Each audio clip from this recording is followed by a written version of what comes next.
Hello ladies and gents, welcome back for day 2 of the Battle of Bannockburn. This is video 6, I think. If you missed the previous video on the first day of battle, do go back and check that out. I'll put the link to the playlist down below, because I'm just going straight into things here. Smack bang on the beginning of the second day, at the crack of dawn, basically the Scots are already active, already on the move. Bruce knights some of the younger men in his army, men like James Douglas, men like his soon-to-be son-in-law Walter Stewart, men like his illegitimate son, his eldest illegitimate son, Robert Bruce, named after his father, and then the Scots head out of the new park in 3 divisions, heading down towards the Carse, where the English have spent the night. These 3 Scottish divisions, one is led by Edward Bruce, the King's brother, recently created Earl of Carrick. One is led by the King's dearest nephew, Thomas Randolph, the Earl of Murray. And the last one is led by the King himself. This will be used basically as a reserve for the course of this battle. Now, these 3 Scottish divisions have to cover the short distance between the new park and Balkiderick Ridge, which is right at the edge of where those 2 streams start to flow together. Remember, the Bannockburn in the south, the Pell stream in the north. The Scots have to cover that distance and block off that area by forming up along that ridge, because once they've blocked off the ridge, once they've blocked off that area between the 2 streams, they have the English now trapped in that tight little narrow space where they've camped overnight, where the superior English numbers are going to mean nothing. Now, the Scots have had 6 weeks to prepare for this, so they are phenomenally efficient, it seems, in doing so. They succeed, they get into their formation, they get the English blocked into that area before the English can get themselves ready to do anything to stop them.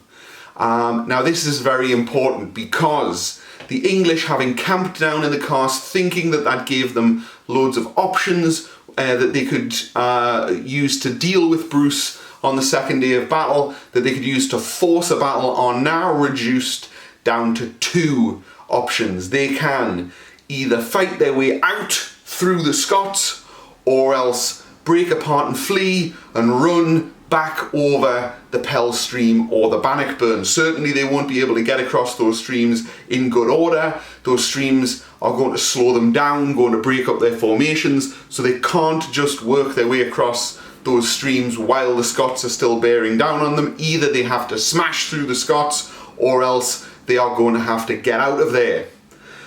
The English, understandably enough, start by trying the former. This is particularly true of the professional soldiers. Professional soldiers is not really a term that's entirely appropriate to use in the medieval period, but the closest thing that the medieval period has to professional soldiers are men like the knights, like the sergeants, the men-at-arms, the noblemen in the army who have been training to be soldiers essentially from childhood, the whole of their lives, near enough. They have been training to fight, and fight in these kind of situations. They are mounted up on their war horses, they are armed as best they can be, and they go charging headfirst into these advancing Scottish spear formations. The Scots advance down into the Carse in 2 formations, those 2 lead formations, Edward Bruce's spear formation and Thomas Randolph's spear formation, advance down into the Carse first. Bruce, it seems, remains behind initially up on Balkiderick Ridge. Couple of reasons for this. First of all, from there he can actually see the battlefield a little bit better, can do a better job of directing things, of reacting to what the English are doing. Perhaps more importantly, it also gives him the opportunity, if things are going wrong down there in the Carse, to scarper, to get out of there. So remember, Bruce is still giving himself plenty of options, is still reserving the right to leave the battlefield altogether if it's a choice between that and his own capture or death. So Bruce is still very much kind of pulling all of the strings here. Bruce is still very much in control of things right from the start, even on the second day of Bannockburn, when things are really starting to heat up, when the battle is getting really, really serious. So the two spear formations, one led by Edward Bruce, one led by Thomas Randolph, advance down into the Carse. Remember, they are blocking up basically the whole space between the two streams, and the English cavalry, the mounted contingent of the English army, maybe about 3,000 of them, go ploughing head first into the Scots. And in amongst this mounted division, probably quite close to the front, maybe even leading the charge, is Gilbert de Clare, the Earl of Gloucester. Remember, King Edward's nephew. We've met him in a couple of videos now, and we mentioned yesterday how he had been knocked on his backside, knocked off his horse by some anonymous Scottish spearman on the first day of battle. Well, now he has everything to prove, doesn't he?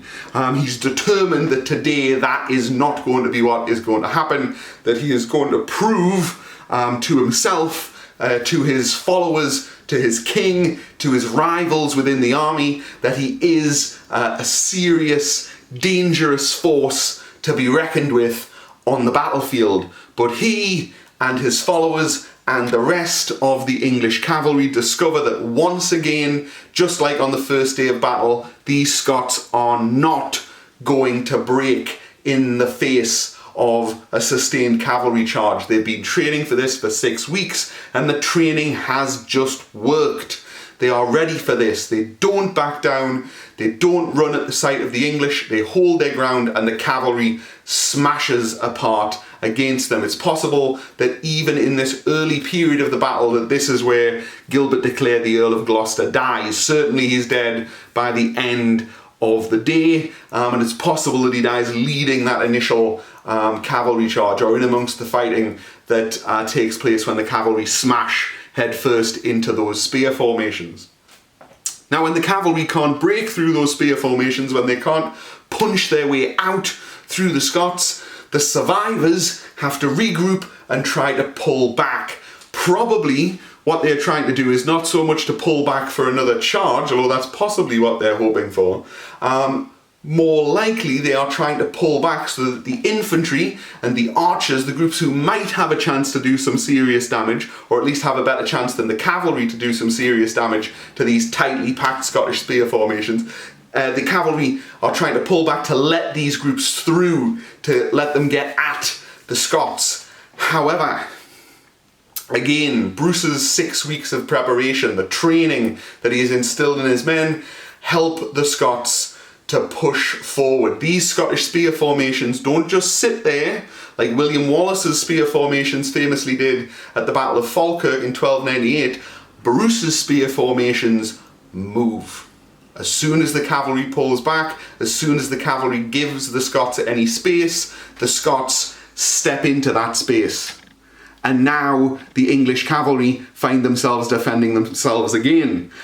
And the infantry and the archers behind them can't get through to do any serious damage to the Scots. So the English have to try and pull back again, to maneuver around, to try and get the right troops at the right point to get through to those Scots and do them some serious damage. But every time this happens, every time the English try to reorient themselves to do some serious damage to the Scots step in and press their advantage and keep the English moving back, keep the English under pressure all the time, so that the English are not fighting in nice little discrete units where everyone knows what they're doing and everyone is playing to their strengths. They are fighting in, as Barber puts it, one great Chiltern, one big, clumsy, horrible, confusing mass of men, with the Scots constantly bearing down on them, constantly keeping the pressure on them, making things as difficult as possible, trying to kettle them into that ever narrower space.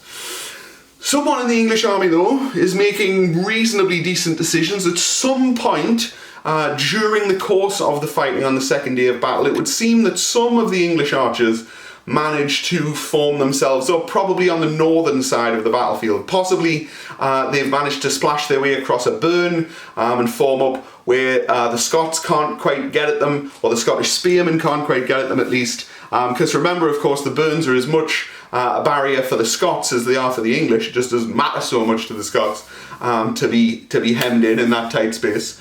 Possibly it's just that at a certain point the streams are a little bit too far apart for the Scots to fully fill up that space, and so a gap has formed somewhere on one side of the one flank of the Scottish army. As I say, probably more likely the left flank, the north side of the battlefield. And anyway, these archers start to form up and start to threaten this Scottish flank. Now this is very, very serious, because again, if we look back to Falkirk in 1298, we see that these tightly packed spear formations are intensely vulnerable to archery. Bruce may very well have trained his spear formations to move so that they can close distance with the enemy, but at the end of the day they are still just big, easy, slow-moving targets for English archers, or Welsh archers, or wherever they might come from. We can debate that at a later date. Nevertheless, these spear formations, if they are pummeled by archery, if the archers are able to pour arrows into these spear formations, and by pour, again, I don't necessarily mean up and over, as you see in movies. I would tend to argue that archers in the medieval period pick specific targets to shoot at, but again, that's probably a debate for another video. The important thing is, if these archers can start pouring arrows into the Scottish spear formations, start shooting into the spear formations, they will start to break up the formations. It'll give the cavalry or even the infantry their opportunities to try and break through these spear formations, break out of this trap that Bruce has set for the English. And so this is potentially a crisis point in the battle. This is possibly a chink starting to appear in Bruce's armour. However, remember, Bruce is back up on the ridge watching all this happen. Now, either he has anticipated this from the beginning, or from his elevated position he sees the archers starting to form up in a position that could threaten his master plan here, and so he turns to his marshal, Robert Keith, and he says to Keith, get some guys, get them on horses, get down there and stop those archers from doing what they are trying to do. And so Keith sets off with maybe about 500 cavalrymen on what Barber describes as light horses. Now, light in this context is probably best understood as meaning fast. These cavalry are sent down, race down the northern side of the battlefield and scatter those archers before the archers can do too much damage. The cavalry don't have to kill the archers, they don't have to physically do that much damage to them, they just have to prevent them from forming up in large numbers, because medieval archery fundamentally is a numbers game. If you can get large amounts of archers shooting into a group of enemy soldiers, you can do them quite a bit of damage, especially if they're on foot. But if the archers can't form up in those big blocks, if they can't form up in large numbers, they can't really be all that effective, and that's what Keith's cavalry do at the Battle of Bannockburn. They prevent those archers from doing any serious damage. That leaves the spearmen free to get on with the gory, horrible, grim business of keeping that pressure on the English. Soon it's starting to become clear that Bruce's plan is working, that the English are getting less and less likely to be able to punch their way through the Scots, and for the English, that second option, remember they could either fight their way out or run away, the runaway option is starting to look more and more appealing to the English. The fight is slowly draining out of them, and Bruce can see this from his elevated position up there on the ridge, and so at last he commits that reserve, that final division that he himself is leading, leads it down into the Carse and joins the battle. And now it's not simply about squeezing the English into that narrow space, now it is about carving a way through towards King Edward and getting your hands on him. And the Scots, it has to be said, get frighteningly close. The steward of the royal household, Edmund Morley, is killed fighting close to King Edward. The king's shield bearer, Roger Northborough, is captured by the Scots. Gilles d'Argentan, famously, a knight who had been ransomed by King Edward specifically so he could come to the battle with the Scots, is also killed, possibly having initially helped the king to escape and come back. But certainly he is someone within the sort of close-knit group around the king. He dies defending his king, or else defending the king's retreat. Edward himself, it seems, has a horse killed under him during the fighting while he is defending himself. So Edward is under serious pressure. The Scots are so close to getting their hands on him that eventually he or the men around him realise that this battle is lost, and that if they don't get the king out of there quick, then it could be a really serious and irredeemable disaster for the English. And so Edward flees or is dragged away from the battle, probably north up towards the castle. We'll come to why that's quite likely in a wee moment. Now, with the king go his bodyguard, his retainers, his household, the men who were fighting around him, and one of these men will have in their hands the royal banner. Essentially that will look like a flag with the king's arms on it, the king's own heraldry on it. This is supposed to communicate to the rest of his army as best as possible where the king is and what he's doing.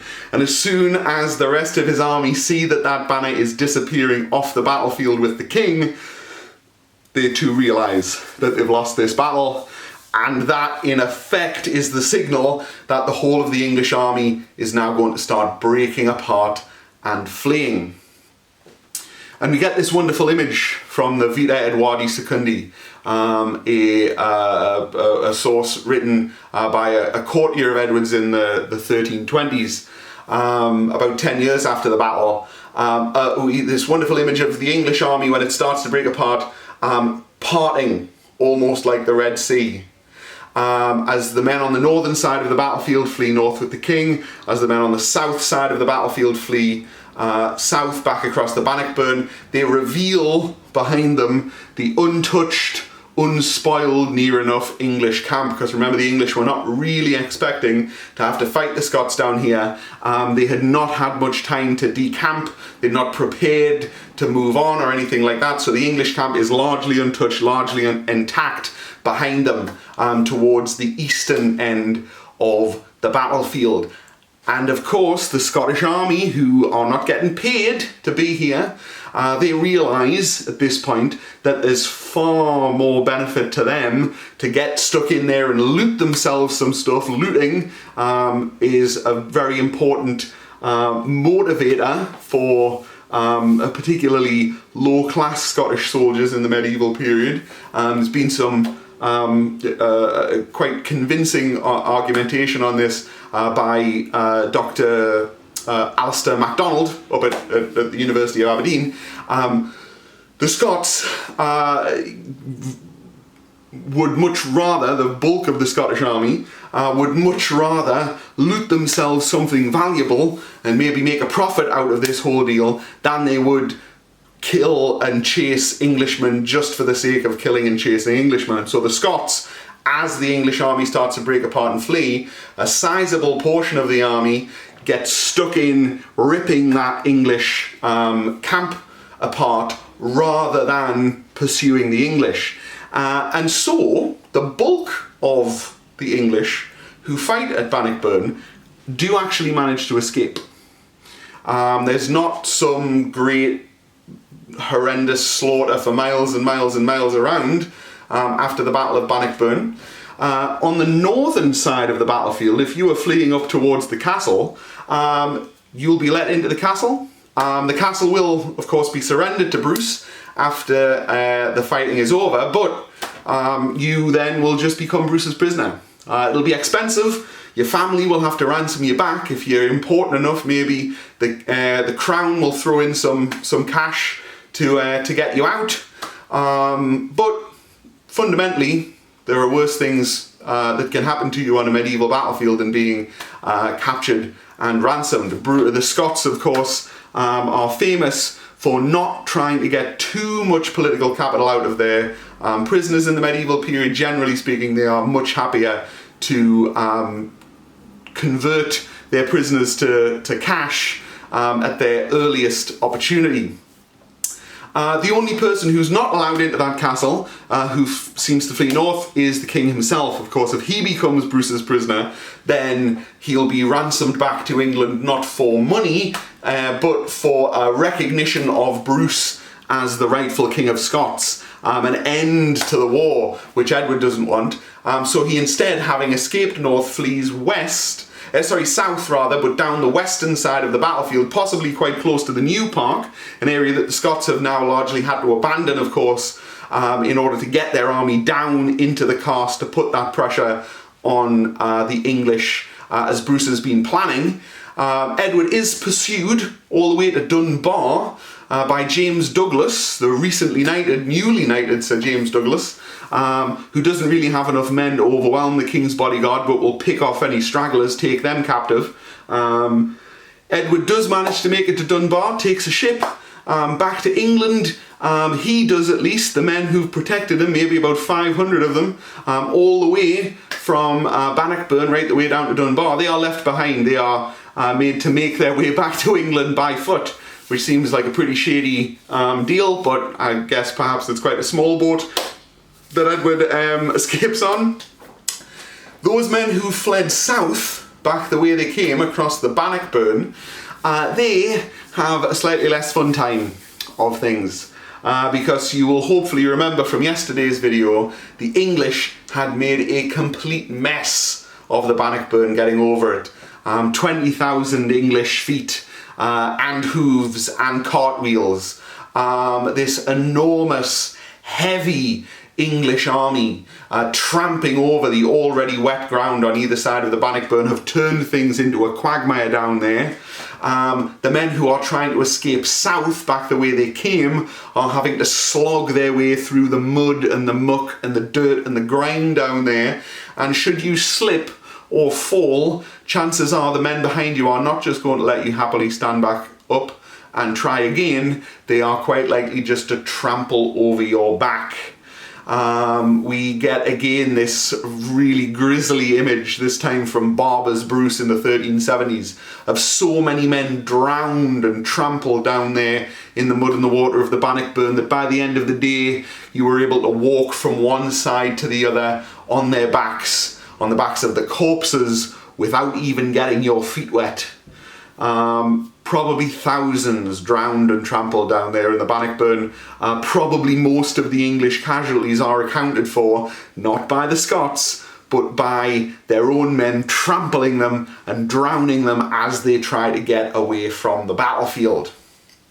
Now, there's a lot more we can say about the Battle of Bannockburn, lots more that we can speculate about, lots more of fun little interesting stories from the sources. I vaguely mentioned Sir Gilles d'Argentan in Barber's Bruce. He drags Edward from the battlefield and then tells the king that he doesn't retreat from his enemies. He's gotten the king to safety, but now he's going to go back and fight. Goes and gets himself killed in great heroic fashion. Barber also gives us the wonderful story of Sir Marmaduke Tweng, the veteran English knight, veteran of the Battle of Stirling Bridge, for example, who hides on the battlefield when he sees that everything's going wrong, waits to surrender himself to Bruce, because as a distant kinsman of Bruce, he seems to have gambled that Bruce will treat him fairly, and actually Bruce gives him gifts and sends him home without demanding a ransom. We even have in the Bruce the story of John Abernethy, who when he sees that everything is going wrong, he submits to James Douglas and then actually offers to help Douglas chase down Edward II after the Battle of Bannockburn. So there are all sorts of fun little other things that we could have talked about here that we just don't really have time for in this video. But that really has given you, I think, a decent narrative of the second day of battle.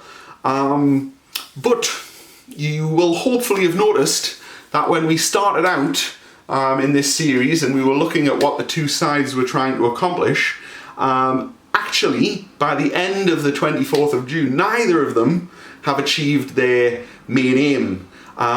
Edward certainly hasn't scored his great victory over Robert I. He hasn't captured him, he hasn't killed him, he hasn't brought this war to a definitive conclusion, but neither has Bruce. Bruce has not managed to capture Edward. He has not managed to kill Edward and spark a political crisis in England. He has scored the most remarkable victory of his career, perhaps the most remarkable victory, military victory in Scottish history, but he has not achieved a victory that is going to end the war overnight. He has not accomplished a win that is going to win not just the battle, but win the war. So, what's the point of Bannockburn? What's its significance? Why should we give a stuff here 705 years later? Well, that, ladies and gents, is going to be the subject of our final video, which is coming out on the 27th, which I think is Thursday. So, do come back and join me on the 27th when we're going to look at the consequences of Bannockburn, its significance, its importance within the narrative of Bruce's life, within the history of 14th century Scotland, perhaps within the history of Scotland as a whole. I do hope you've enjoyed this video and this series. If you haven't, well, don't worry, there's only one of them left. But hopefully, ladies and gents, I'll see you on Thursday, or whatever day the 27th actually is. Thank you for listening, folks. See you again soon.